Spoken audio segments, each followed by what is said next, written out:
There's no denying that May and June always bring up the most speculative conversations within the industry, as we normally approach gaming's busiest time of year with brand new announcements, trailers, and gaming's biggest updates on our most anticipated titles. And of course, for a lot of us here on this channel, we are of course talking about Bethesda's upcoming sci-fi IP, Starfield.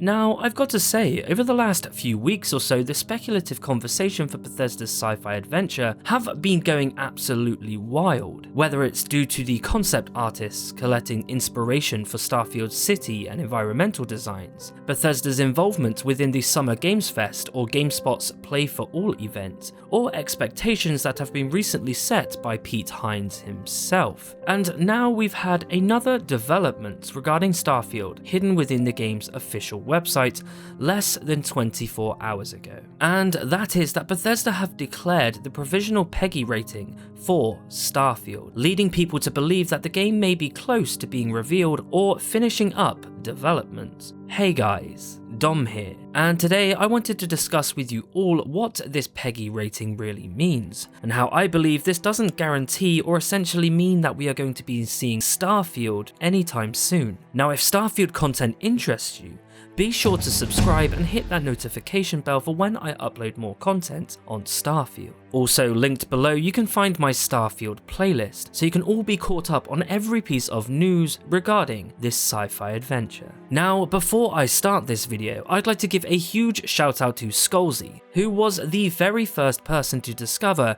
this development. Definitely check him out as he creates some amazing content, not only surrounding Starfield, but other development studios as well, including Rockstar, Ubisoft, EA, and as well as some next-gen news and updates. Now, in order to start this video, we need to understand just what a Pegi rating is. Now, in layman's terms, a Pegi rating is an age group assigned to a game in order to determine what types of game or pieces of media is appropriate to sell or be seen by a minor or an adult. And of course, the more adult themes are featured or violence are featured within the subject, the higher the rating. Now, as we can see, Starfield has had a provisional rating of 18+, meaning that much like Fallout, there are some adult themes, violence, or language that has earned Starfield's Pegi rating. Now, the main argument that I've been seeing online since this discovery was made is that the ESRB must have received a physical copy of Starfield in order for them to review and determine Starfield's rating,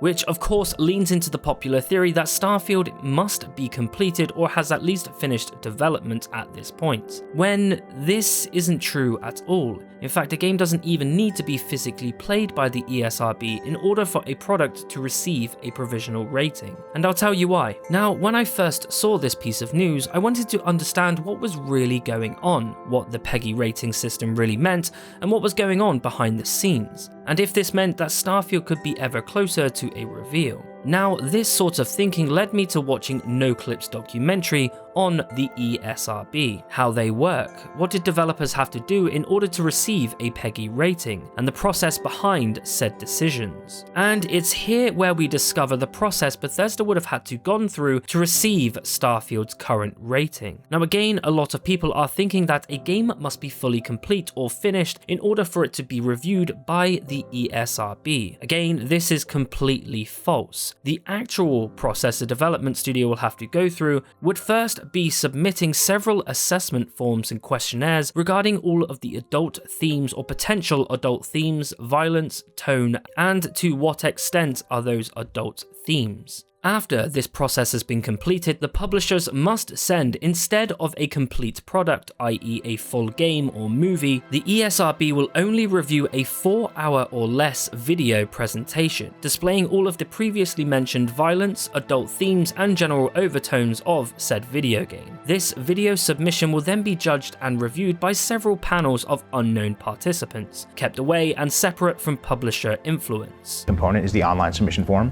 So that's basically a web form that you fill out where you tell us about your game, you tell us, you give us some general information about the game, how it works, what you do, and then you tell us about your pertinent content.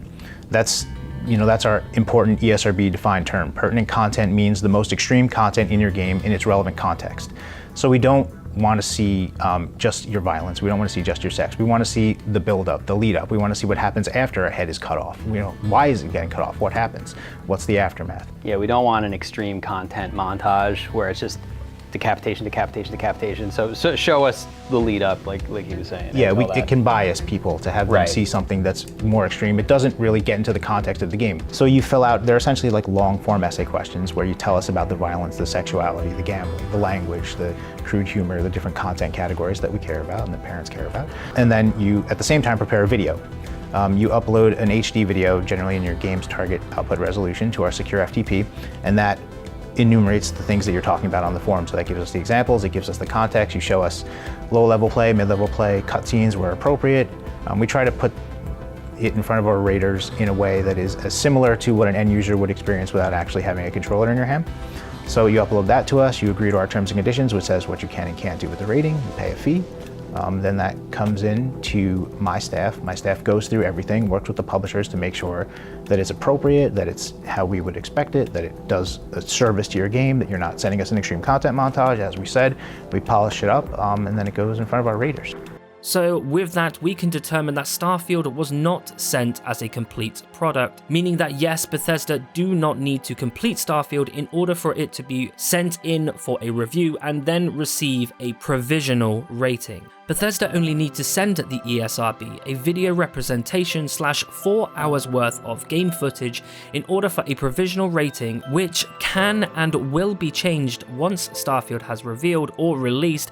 And seeing as we've known parts of Starfield have been officially playable since 2018, it's clear that Bethesda sent in that 4 hours worth of playable footage to the ESRB, and does by no means mean that the development of Starfield is over or near completion or close to release. It just means that Bethesda sent in that 4 hours worth of footage for a provisional rating. Now, as I dug into the history of other game studios that have dealt with the ESRB, a few great examples popped up. One of them being Bethesda Softworks' own Doom Eternal, Bethesda's last major release, as Doom Eternal was first rated once the game was fully revealed in 2018, and of course we only saw a full release of Doom Eternal in March of this year, as Doom Eternal's ad campaign began once Eternal was revealed and in turn needed the ESRB's provisional rating in order to produce more advertisements for that year's deep dive at QuakeCon. Another huge example of this rating system comes from Halo Infinite, where the latest installment received a mature rating all the way back in the same year of 2018, and that game still hasn't released, again adding to the fact that this product isn't coming anytime soon after its provisional